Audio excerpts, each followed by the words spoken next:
Ni mambo ambayo natafuta kuambia kwa kifupi hapa. Lakini kama una Biblia, utajua namna gani kama ndio kweli huo. Bwana asifiwe. Wana wa Israeli wanatoka Misri, wanapoingia Kanaani, Mungu akamwambia Musa, waambie wana wa Israeli watakapolima mavuno yao,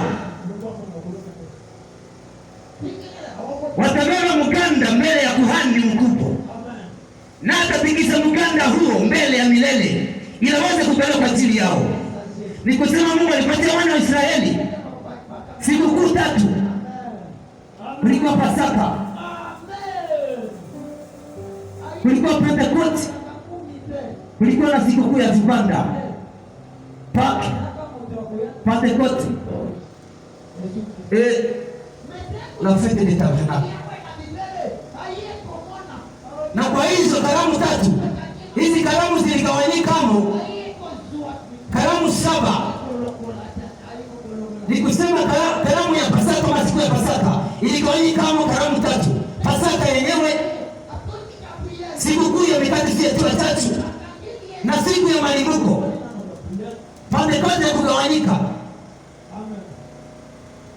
Sikukuu ya vibanda ama tabernakulo iligawanyika kama karamu 3. Iligawanyika kama sikukuu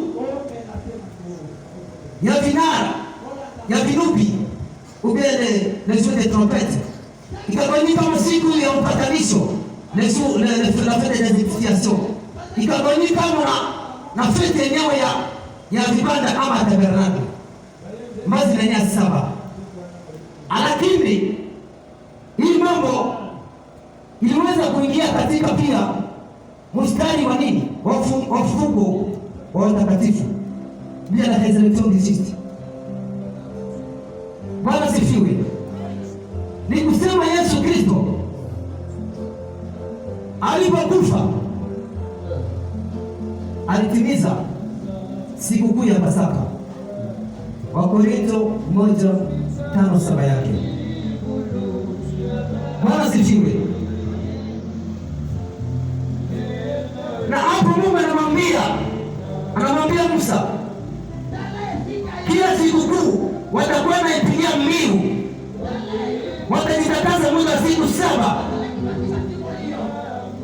watajitakaza muda siku 6, siku 7 watafanya nini? Watasherekea. Ni kusema wana wa Israeli walikuwa wanasherekea kila siku. Baada ya Sabato ilibidi washerekee hiyo sikukuu. Bwana sifiwe. Bwana sifiwe. Shangilia Bwana kwa makofi makubwa. Ni kusema hizi karamu 7 ilibidi zingie kwa mstari wa nini? Wa ufufuko wa watakatifu. Maana Yesu Kristo ndio mzaliwa wa kwanza, ilibidi akuwe wa kufufuka wa kwanza kama vile malimbuko ya kwanza katika wafu. Unapoangalia kuna kitabu ya Ufunuo ya Petro unaweza kuona huko mipangilio ya wao waliofufuka. Ni kusema Yesu Kristo alipokufa, alipokuwa hayakufa, hakuna mtu alikuwa ashapanda mbinguni hata mmoja.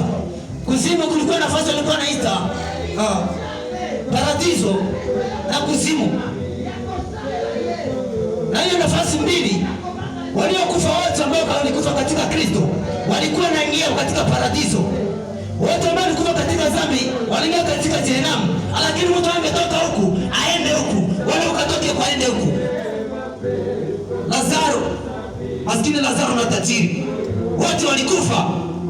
Lakini tajiri alikuwa anamwona Lazaro, lakini angejitosha kwenye iko na aende kwenye Lazaro iko. Bwana sifiwe. Nani hapo? Lakini Yesu Kristo alipofufuka, Biblia inasema kwamba kisha Yesu kufufuka kukaonekana miili ya watu wengi waliokufa kale. Mathayo 27:52-53. Biblia inasema kama na miili ya watakatifu ikaona katika mji wa Yerusalemu. Nao wakazunguka. Maana Yesu Kristo alipofufuka ni kusema watu wote waliokufa kale. Sio wote ndio walifufuka. Biblia inasema ni wengi, hapana wote.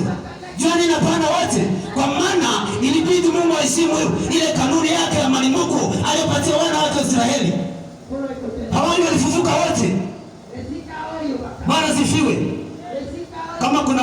maandiko patatusomea Mathayo 27 52 53 kwa haraka, kama mtu mliko hapa karibu ambaye yuko na Biblia.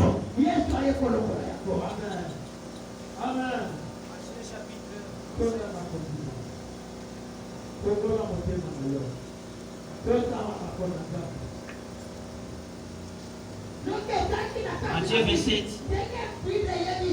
Verset 50 à 53.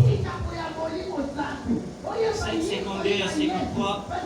Ainsi nous dit la parole de Dieu. On peut s'élever pour le respect de la parole du Seigneur.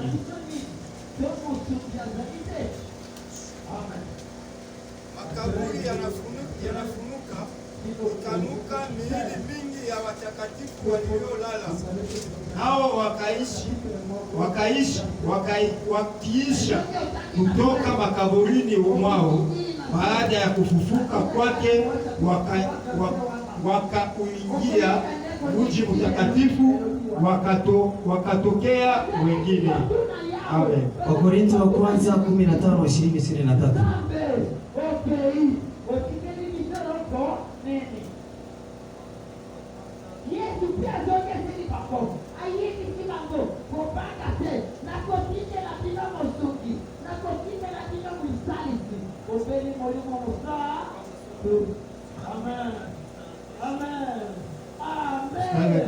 Nasema hivi. 1 Corinthiens 15:20 à 23. Nous lisons au nom de Jésus. Amen. Mais maintenant, Christ est ressuscité des morts. Il est le premier de ceux qui sont morts. Amen. Les avocats. Bwana sifiwe. Yesu Kristo alipofufuka wa kwanza, wale wote ambao walikufa katika haki, ambao walikuwa wanatembea kufuatana na maandiko ya Mungu ama kufuatana na sheria ya Mungu, wote wakafufuka. Hapana, wote wakafufuka, lakini wengi wao wakafufuka kisha Yesu kufufuka. Maana ilibidi Yesu Kristo ambaye ni malimbuko katika wafu atoke kwanza, na wao wote waliokufa katika haki wafufuke. Bwana sifiwe. Ni kusema Yesu alipofufuka, kuna watu wengi ambao ni malimbuko wakafufuka nyuma yake. Bwana sifiwe. Hawangelifufuka wote, maana kama kuna mwenye haki ni Mungu. Mungu akisema kitu sharti akitimize. Bwana sifiwe. Tunapoangalia hizi karamu ambazo ziliingia katika njia ya ngazi 7 za ufufuko wa watakatifu, Yesu Kristo ndio aliyefufuka wa kwanza. Maana Yohana Mbatizaji alipojazwa na Roho Mtakatifu ama alipopanda mbinguni, aliona wenye uhai 4, akaona wazee 24,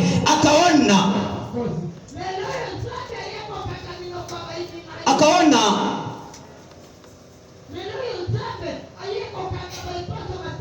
wale ambao walikufa, akaona wale ambao walikufa wakiuawa kwa ajili ya ushuhuda wa Yesu Kristo. Kama kuna mtu ataandika ni Yesu Kristo ndio malimbuko ya kwanza, ni kitabu ya Wakorintho 15:23 ambayo tunataka kusoma. Apokalipsi ama Ufunuo 1:12-16. Wenye uhai 4 ni kusema wao ni malimbuko ama ni malimbuko ya kwanza ya mashairi. Mashairi ni kusema loge. Loge ndio ilikuwa sawa vile mavuno ya kwanza katika Israeli, na ngano ilikuwa ni mavuno ya pili, na matunda mengine ilikuwa ni mavuno ya tatu. Na hizo karamu tatu zinaweza kugawanyika kufuatana na hizi ngazi. Bwana sifiwe. Utaenda kuelewa kwamba Yesu Kristo alipofufuka aliweza kukamilisha ile sikukuu ya Pasaka. Wakati Yesu anafufuka, anakamilisha ile sikukuu ya malimbuko ya kwanza. Bwana sifiwe. Wakati Yesu Kristo anaambia mitume, nendeni mkangoje Yerusalemu, mkapokea ile mbani iliyowaitia. Ni kusema wale 120 walipokuwa katika chumba cha juu walipokea Roho Mtakatifu, walibatizwa kwa moto na kwa Roho Mtakatifu, na ni hapo ilikamilishwa siku kuu ya Pentekoste. Ni kusema Yesu katika huduma yake aliwahi kutimiza karamu 4 ama sikukuu 4 katika hizo siku 7 Mungu alipatia wana wa Israeli. Na hizi siku 7 hazihusu tu wana wa Israeli, lakini zinahusu pia kanisa. Inasaidia kanisa kujua namna gani Mungu alitumika na wakale na namna gani atatumika na wasasa. Maana Mungu si wakale tu, maana Biblia inasema kwamba ni yeye yule jana leo hata milele. Shangilia Bwana kwa makofi makubwa. Yesu Kristo ni yule jana leo hata milele. Ni kusema kama alitumika na mitume hapo kale, hata leo yuko anatumika na watumishi wake leo. Alitumika na manabii hapo kale, hata leo yuko anatumika na manabii leo. Ndio kwa maana uko nasikia sauti ya Mungu inasema katika watumishi wake. Bwana sifiwe. Amen. Na kama hizi karamu 4 zisha kutimizwa katika huduma ya Yesu Kristo, utaelewa na kujua kwamba hizi 3 zingine ambazo zinabakia zitatimizwa katika huduma ya Yesu Kristo. Ni kusema Yesu aweze kupanda mbinguni na akatuma roho wake. Alipotuma roho wake ilikuwa siku ya Pentekoste. Kuna bakia siku 3. Ni kusema kuna bakia siku kuu ya baragumu, kuna bakia siku kuu ya upatanisho na siku kuu ya vibanda. Siku kuu ya baragumu, Yesu Kristo anaporejea kuchukua kanisa lake, ni hapo itatimizwa. Bwana sifiwe. Maana Paulo alikuwa anasema kwamba wakati watakapopiga baragumu kwa sauti ya malaika, hatutakufa wote, lakini tutabadilishwa, na waliokufa katika Bwana watafufuliwa, ili tumwone Bwana wetu katika mawingu. Shangilia kwa makofi makubwa. Ni kusema ile siku Yesu Kristo atarudia kuchukua kanisa lake na kunyakuliwa na wamene fimbo. Ni kusema wale ambao wanajua ile fumbo ndio watanyakuliwa. Bwana sifiwe. Wanaojua ile fumbo kunyakuliwa ndio watanyakuliwa. Yesu akamwambia mitume wake, ninyi hamuko tena watumishi wangu, lakini ninyi ni marafiki zangu. Maana mtumishi ajua yake siri ya bwana wake, lakini sisi tunajua siri ya Bwana wetu. Shangilia Bwana kwa makofi makubwa. Ni kusema atakaporudi atakuja kuchukua walio wake, wale ambao walijiandaa. Maana Biblia inasema kwamba atakayeshinda, kwa yule atakayeshinda nitampa kuvikwa taji, ataketi pamoja na mimi. Ni kusema kama leo uko na nyaka kanisani lakini upigane vita, ni kusema uweze kupata ushindi kama ukupigana. Katika ushindi wote kuna kuwaka vita nyuma, katika kuinuliwa kote kuna kuwaka kwanza kushushwa chini. Yosefu aliinuliwa kama angetupa katika shimo. Ni kusema Yusufu ilibidi kwanza atupe katika shimo, kisha kutoka katika shimo aende kazingiziwa, ingalau hekima yake katika nyumba Potifa. Kisha kutoka katika nyumba Potifa ilibidi kwanza aende ndani ya jela. Katika jela ndio Mungu anaweza jionyesha katika mambo aliyoweka ndani yake, ujuzi ya ndoto. Anatafsiri ndoto, lakini ule mtumishi ambaye alikuwa anapana mafinya kwa mfalme hakusema kushuhudia aliyoona ndani ya jela. Lakini muda bwana ilipotimia, ni hapo aliweza kusema na wakamtosa Yusufu katika jela. Na ni hapo ujue kwamba kuna hatua inabidi upitie ili uweze kufikia kufanikiwa na kuinuliwa. Inabidi tupigane vita. Hawezi kupewa taji kama kushinda, na hawezi kushinda kama kupigana, hawezi kushinda kama kukimbia. Paulo anasema kwamba wale wanaoshinda katika dunia, katika taji ambazo zinaharibika, wanapigana, wanashindana. Na sisi tunashindana ili tuweze kufika taji isiyoharibika. Shangilia Bwana kwa makofi makubwa. Ni kusema hawezi kuinuliwa kama kushushwa kwanza.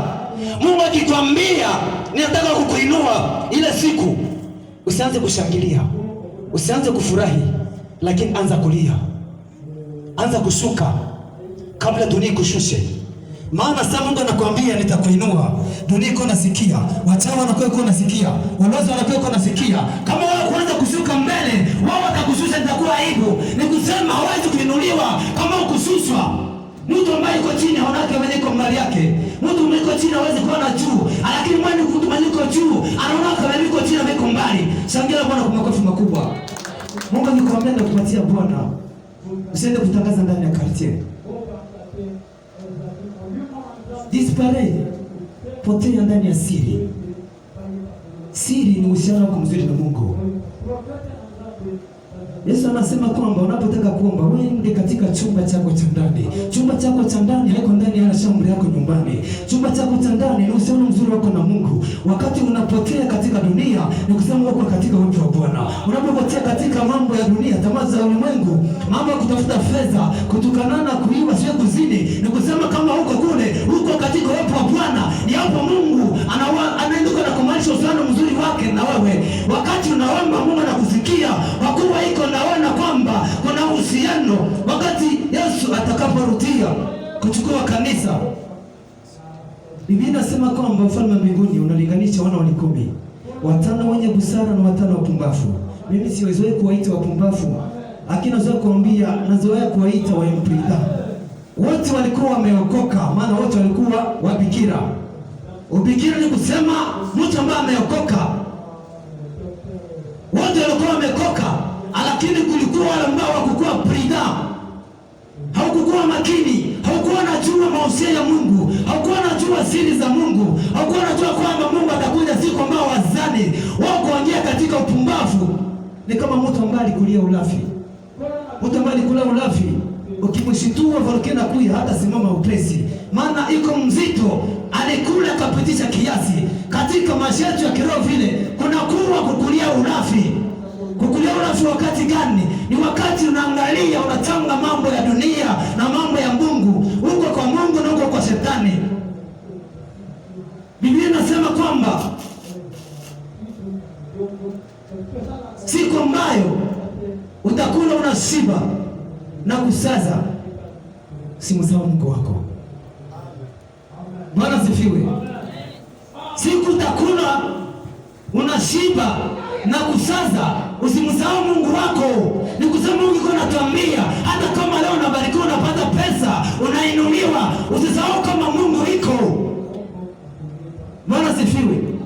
Katika Agano la Kale Mungu akamwambia Musa, naambia wana wa Israeli watakuwa wanaleta mbuzi kwa ajili ya sadaka ya kuondoa dhambi, lakini kondoo ilikuwa ya sadaka ya amani au upatanisho na Mungu. Unapokuja kanisani unataka nini? Nakwambia kwamba hata tokea Agano la Kale Mungu alikuwa anajua kama sadaka kunakuwa sadaka ya kuondoa dhambi na sadaka ya kupatanisha na Mungu. Mtu ambaye atakupatanisha na Mungu leo, udongo mzuri ni mtumishi wa Mungu ambaye iko na uhusiano mzuri na Mungu. Yule ndio udongo mzuri. Hakikisha wakati unapotoa mbegu yako ama sadaka yako, kama unatoa mahali pazuri. Hawezi kusahau mahali pazuri, maana wakati wewe unakuja kwa Mungu, nabii wa Bwana anakuambia kwamba Mungu anasema hivi, wewe ndio ulikuwa hivi na kesho utakuwa hivi. Unajua kwamba kweli anasema kweli. Mwanamke Msamaria anaenda ndani ya kata, anasema kwamba kweli nimeona mtu ambaye ameniambia mambo yangu. Je, hata kwa Mesia ule? Ni kusema nao unapaswa kujua mahali ambako utawewa mbegu yako. Bwana sifiwe. Yesu anaambia wana wale 5 wapumbavu kwamba mimi siwajui, lakini nakwambia kama sikuwajua. Ni kusema utaelewa kwamba kuna tofauti sikuwajua kama na siwajui. Hakuambia kwamba sikuwajua. Sababu gani? Ni wabikira nao ni Wakristo, lakini kanisani kunakuwa hali mbili ya watu, Wakristo wa kimwili na Wakristo wa kiroho. Paulo iko nasema hivyo. Eti hawezi kuwakulisha chakula ya nguvu kwa maana wangali wachanga. Kelele, dispute, kusemana, uongo ungali kati yao. Wale ambao wapendi kuacha mambo chini ya dhambi ni wale Wakristo ambao wanabakia wachanga, hawako mali, na si kuweza takuja kama wangali na ile mambo ya kusengenyana, kusemeana uongo, uzinzi, siwe ulozi, uchawi, mbinguni utaingia hata kama ulibatizwa. Ni kusema anza kutafuta amani na Yesu Kristo leo. Hawezi kupata amani na Yesu Kristo kama kujipatanisha na Yesu Kristo. Ili upate amani na Yesu Kristo, anza kutafuta amani naye. Tafuta amani na Kristo leo. Inabidi ujue kwamba hautapata baraka za Mungu na hauna patano na yeye. Na ni jambo rahisi tu. Inabidi tu kujua kwamba ujue haja yako ni nini, na useme kwamba mimi sijiwezi, mimi ni mwenye dhambi, unisaidie. Kama utapokea Bwana Yesu kuwa Bwana Mwokozi wa maisha yako, umpokee leo, kwa kuwa leo ndio siku yako ya kesho huijui. Kuna watu ambao ulikuwa nao jana lakini leo hawako tena. Kuna watu ambao ulizaliwa nao wamesha kufariki. Sio kwamba wako mzuri kukushinda, lakini neema ya Mungu tu mwenye pesa kukushinda. Kuna mtu ambaye nisikia amekufa majuzi, alipiga masasi mchana. Kama katika mji wa Goma kuna watu wako na pesa kweli, na iko na pesa, unamshinda nini? Lakini wako nasema kwamba haujua hata kama Mungu atakuja siku gani. Unajua kama Yesu Kristo alisema kwamba hakuna anayejua siku wala saa, na malaika na mwana, ila Baba mwenyewe. Ni kusema siku itakapotimia, Mungu mwenyewe atamwambia mwanae, nenda kamchukua bibi yako harusi. Singelitaka ile siku mimi nikose. Paulo akasema mimi niko napigana, sipige kama mtu ambaye anapiga ngumi moyewa, lakini nalenga lengo langu ili nifikie kufika taji. Amen. Bwana asifiwe. Shangilia Bwana kwa makofi makubwa. Kalenda ya Mungu ni kusema Mungu anafanya mambo yake kama vile anavyotaka. Kwa Mungu kwanza kitu ya kushitukia. Niwapatia shairi, utaenda kusoma Waroma 5:6. Ni kusema siku Yesu Kristo alizaliwa ni siku yenye ilikuisha andikwa ama ishatimizwa kabla misingi ya ulimwengu. Maana mimi niko nasema wakati tulipokuwa tuna nguvu tena, wakati tulikuwa tujiweze tena, Kristo akakufa. Wakati ulipotimia, Kristo akakufa kwa ajili ya wenye dhambi. Ni kusema siku yenye alikufaka ilikuwa siku yenye ishakatayarishwa zamani. Kwa Mungu kwa kitu ya kushirikia, Mungu ashapanga kalenda yake kabla misingi ya ulimwengu. Inabidi ile mambo tujue ili tusaidie katika safari ya kwenda mbinguni. Usikuwa hata kitu mwenda tusitula. Bwana sifiwe. Amen. Yesu Kristo alipokufa ni siku yenye ilikuwa ishaandaliwa zamani. Yesu Kristo alipofufuka ni siku yenye ilikuwa ishatayarishwa zamani. Yesu Kristo atakaporudia ni siku yenye ishatayarishwa zamani. Bwana sifiwe. Unajua kama Yesu Kristo alipangaka mbinguni mara pili. Katika bustani ya kaburi, wanawake walipokuja kisha Sabato, ilikuwa ni Jumapili kama leo, walikuwa wanakuja ili waweze kumwambia. Maana walipomzika hakukuwa na nguo, walikuwa wanamzungusha tu lisele ama kitambaa ya mweupe, na hiyo kitambaa niyo pekee ndio ilikuwa inamzunguka tu. Lakini unapofika kwenye kaburi wanakuta jiwe lisha kuviringwa. Wale watu walioweka jiwe, ile jiwe lingeviringwa na mtu mmoja, na pia kulikuwa na masikari wako na chunga. Lakini masikari hawakujua aliyeviringa jiwe wala kujua ilikuwa namna gani. Bwana sifiwe. Wanapofika kwa kaburi, wanawake wanakuta malaika mbili, wanauliza mnatafuta nani? Tunamtafuta Yesu. Kwa nini mnatafuta aliye hai katikati ya wafu? Wale wanawake kweli wao walitosheka na jiwe malaika, lakini kuna mmoja ambaye kutosheka, jamaa jina yake ni Maria. Lakini kumbuka walipoingia ndani ya kaburi, walikuta malaika wanakaa, mmoja alikuwa anakaa kwenye kichwa kichwa ya Yesu na mwingine alikuwa anakaa kwenye kichwa miguu ya Yesu Kristo. Kiti cha rehema. Mmoja alikuwa kwenye kulikuwa kichwa ya Yesu Kristo na mwingine alikuwa kwenye kwa miguu ya Yesu Kristo. Mungu anamwambia Musa, utakapomaliza kujenga sanduku la agano, utaweka kifuniko ambacho kitakuwa kiti cha rehema. Utaweka karibu mmoja kushoto na mwingine kuume, na wataziana mikono yao wakifunika kiti cha rehema ili kuwa nafasi ya kunyenyezea damu. Na ni hapo tutakutanana na kuhani mkubwa. My God. Bwana sifiwe. Amen. Ni kusema kwenye kiti cha rehema ni pale tunapata ukombozi. Kwenye kiti cha rehema ni pale tunapata rehema. Ni Yesu Kristo. Ni kusema ilikuwa ukamilifu na utimilifu wa kiti cha rehema juu ya sanduku la agano. Shangilia Bwana kwa makofi makubwa.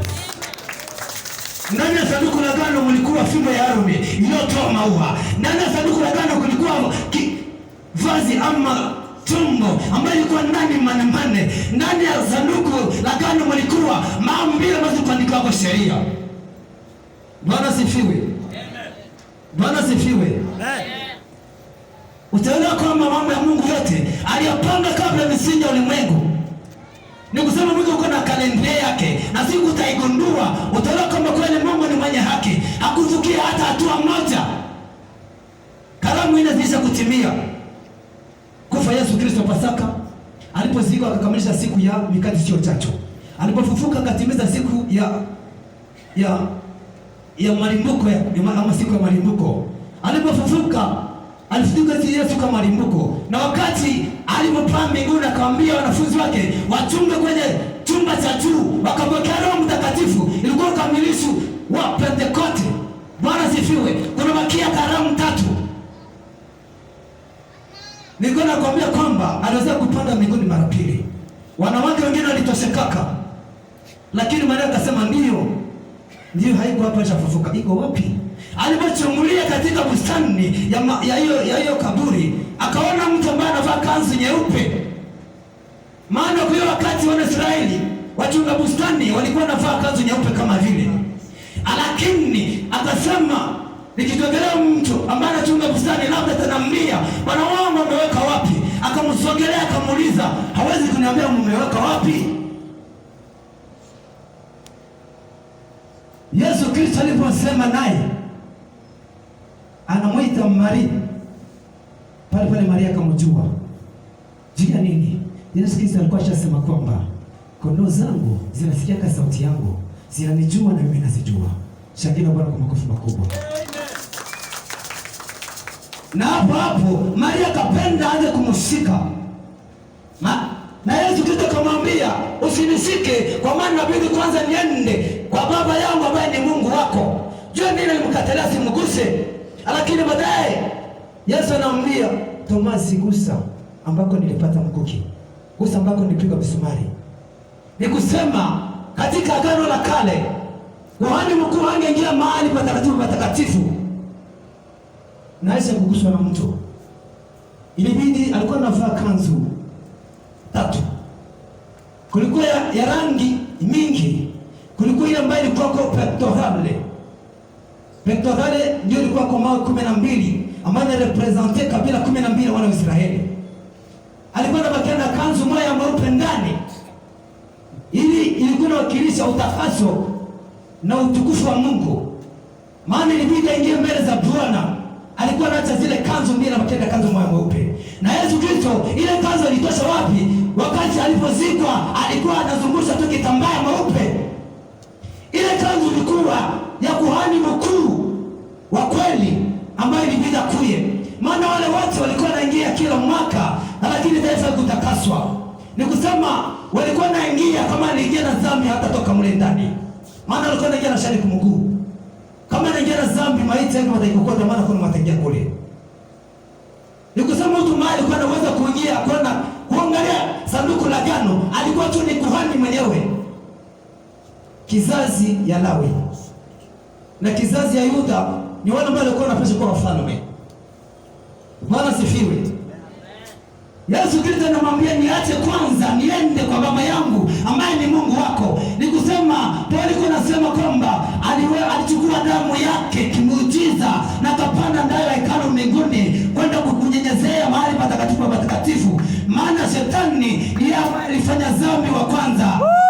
My God. Na shetani alipofanya dhambi wa kwanza aliasi Mungu, alitaka kukamata nafasi ya Mungu. Kwa kuwa yeye ndiye alikuwa anaabudu mbele za Mungu, akasema na mimi nataka nikuwe kama wewe.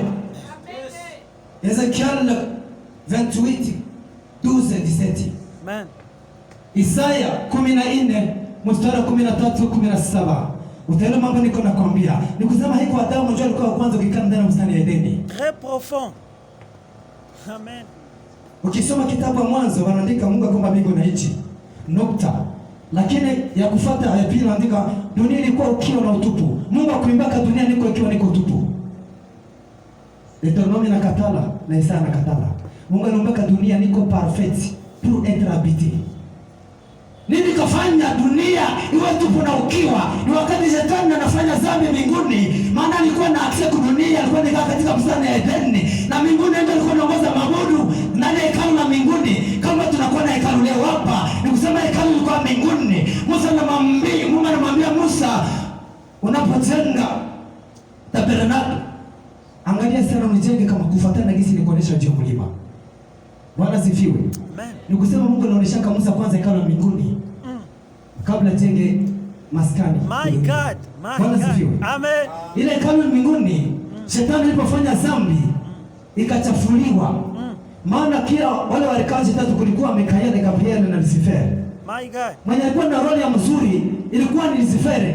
Juu yeye hakukuwa anatoka mbele za Bwana. Yeye alikuwa anatosha mabudu katika kambi ya malaika, anaenda mbele za Bwana. Lakini Yesu Kristo alipofufuka, yeye alikamata damu yake, maana damu yake pekee ndio iliweza kusafisha. Ndio iliweza kusafisha kiti cha rehema ya mbinguni. My God. Damu ya Yesu Kristo pekee ndio iliweza kusafisha kiti cha rehema mbinguni. Na ndio kwa maana ukasikia kwamba Yohana walipomaliza ile kitabu ya mihuri 7, alilia kwa kuwa hakukuonekana mtu akifungua. Amen. Malaika akamwonyesha mwana kondoo, Yesu Kristo pekee. Yeye angeweza kufanya nini? Damu yake ndio inaweza kutakasa ile mahali patakatifu patakatifu.